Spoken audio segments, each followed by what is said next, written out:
Welcome back to Accelerated Math 108. In this lecture video, I'm going to show you how to add rational expressions. Okay, so before I begin, I'm gonna just show you, kind of review how we normally add fraction or subtract fraction. It's the same technique. So let's say if I have a 3 over 2 plus, let's say 2 over 5. How about that? All right. So normally when we add fractions, we got to find the least common denominator. So as you can see, the LCD in this problem is going to be 10, right? So now the next step is find the equivalent fraction. 2 will go into 10 5 times. Or you can say, in order for the old denominator 2 to become a new LCD, I got to times by 5. So the numerator got to do the same thing, which is 15. So in module 14.3, we learn how to find the LCD and we learn how to find the equivalent fraction.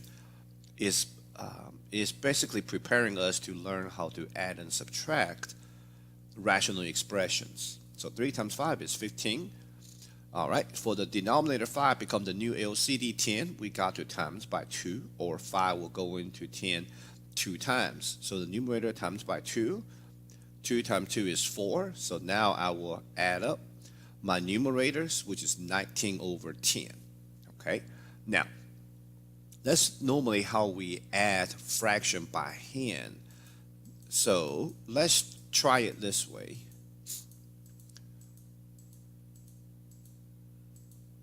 All right, same thing. Let's take a look. The LCD between 2 and 5. That's the first thing we got to do. The first denominator, I'm going to explain it slightly different. My LCD, okay, I know it's 10. So 2, let's say 2. 2 cannot be factored, so that would just be 2. 5, 5 just 5, because 5 is also a prime number. So let's say my LCD is counting the repeated factors and the non-repeated factors between the two denominator. So this factor 2 did not repeat with any factor from the other denominator, so we count that one time.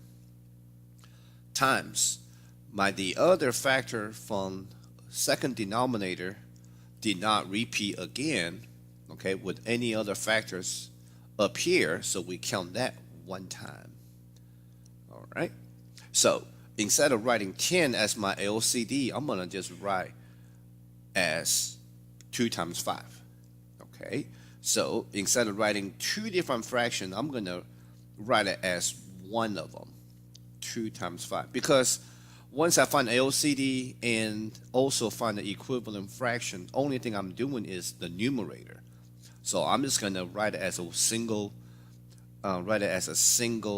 fraction with one LCD, so I don't have to keep on writing it 2 separate times. So now let's take a look up here. My denominator 2 has a factor of just 2. So what does the LCD has that my first denominator do not have? It's missing a 5. So that means my numerator, my first numerator 3, will now times what my first denominator is missing compared to the LCD, which is 5, plus 2 times. My second denominator compared to LCD is missing a 2. So my numerator 2 will now times by 2. Okay, so which is exactly the same thing I just showed you, which is 15 plus 4, which is still give you 19.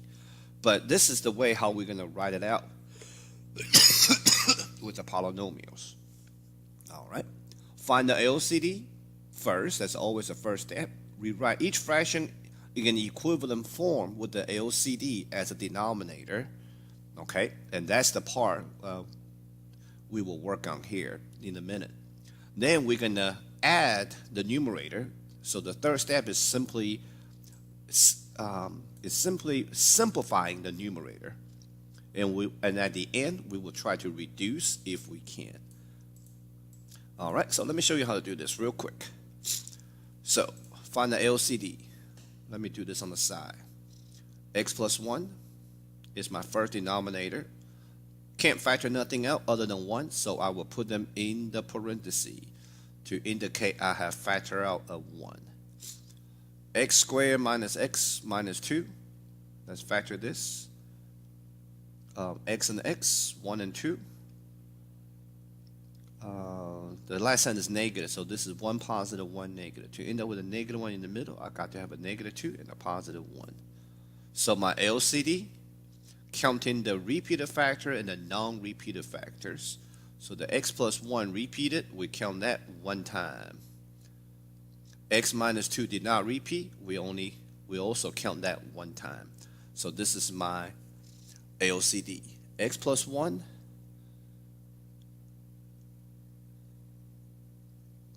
times x minus 2. All right, so let's find our equivalent fraction up here. So all we have to do is basically take a look at, well, what we say is my first denominator will go into LCD how many times. So rather than say it like that, if we rephrase it, we can say, well, what does the LCD has that the first denominator do not have?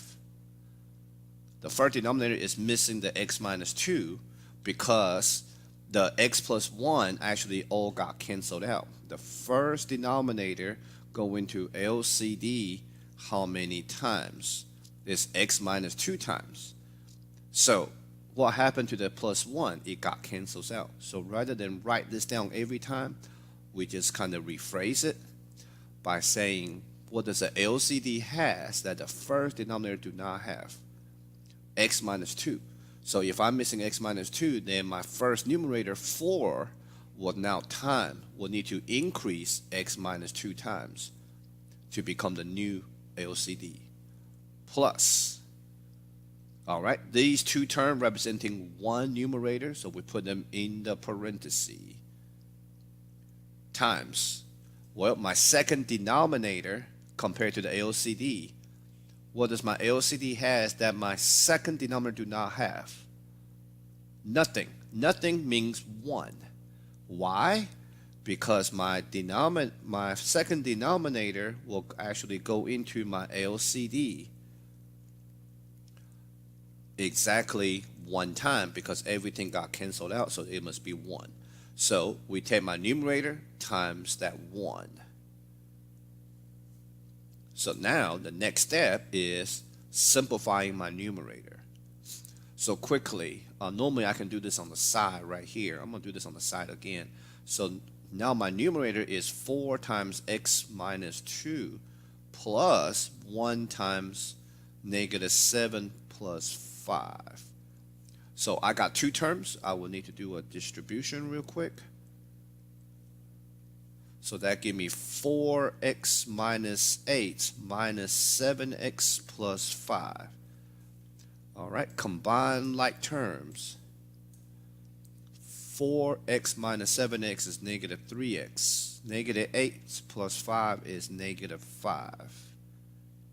So this is what my numerator is now after we simplify it. So take a look at my numerator.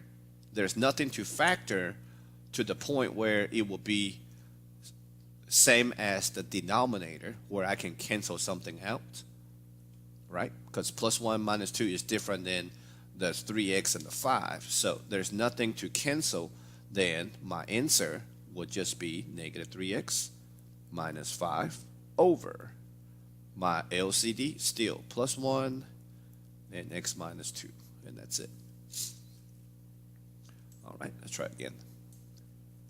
Same thing, okay? Find the LCD first. So let's factor and see who repeated, who did not repeat. I will use x and x for 18. I can use 3 and 6.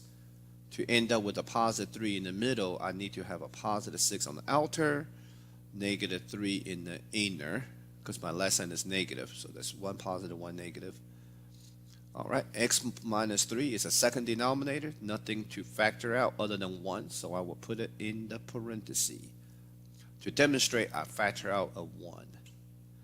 So my LCD would just be counting the repeated factor and the non-repeated factor between the two denominators. That would just be x minus 3 repeated, count that one time. The plus 6 did not repeat, so we count that one time.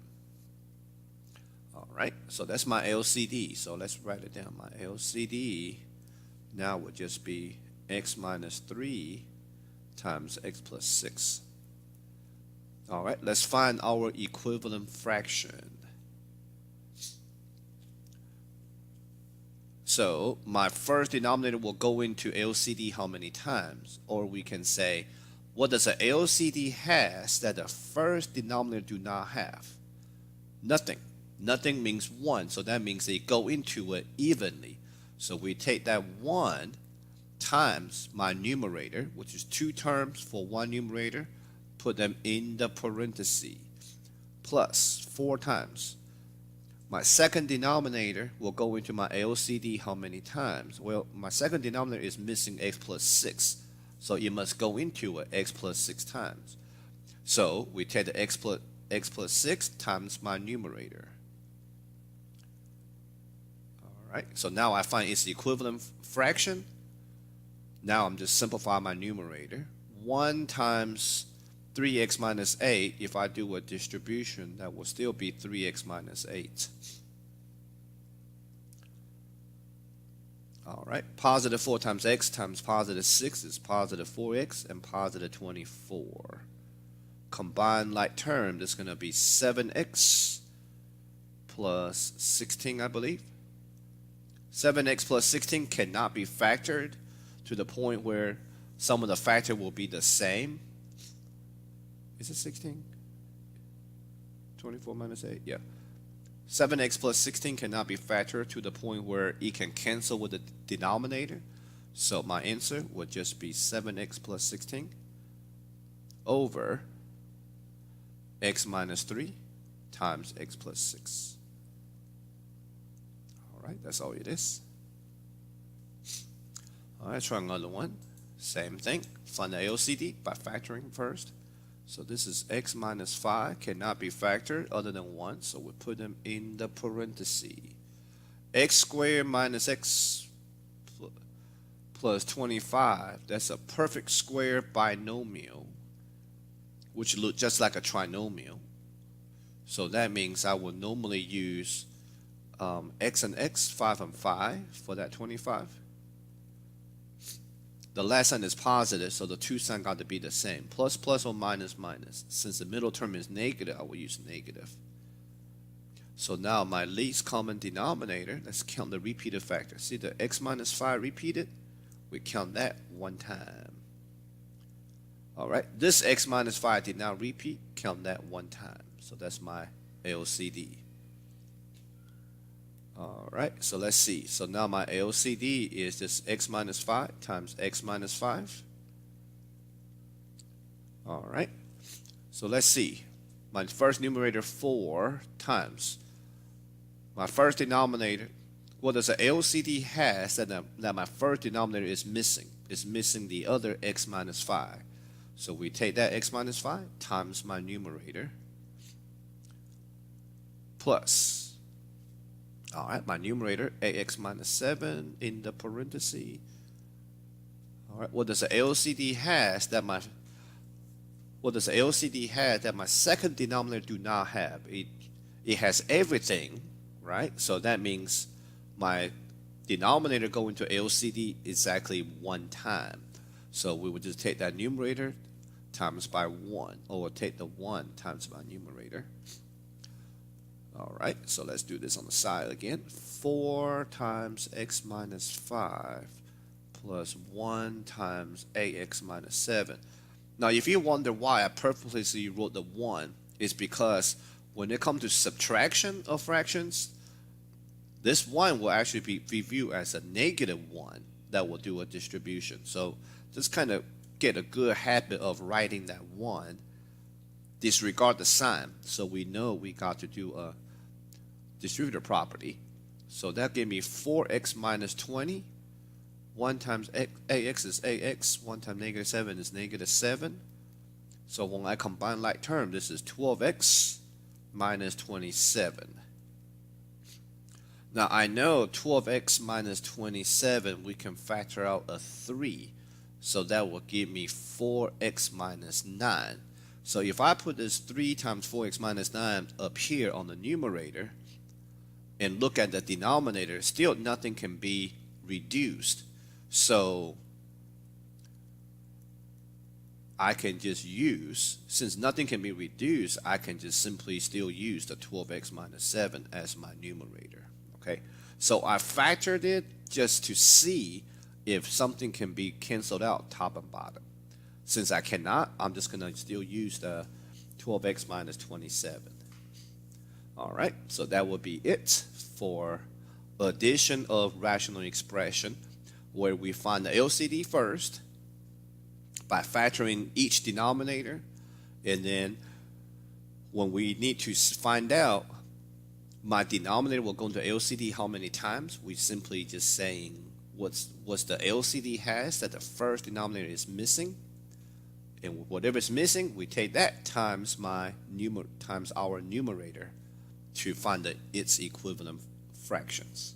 All right, that will conclude this lecture video. Thank you for watching.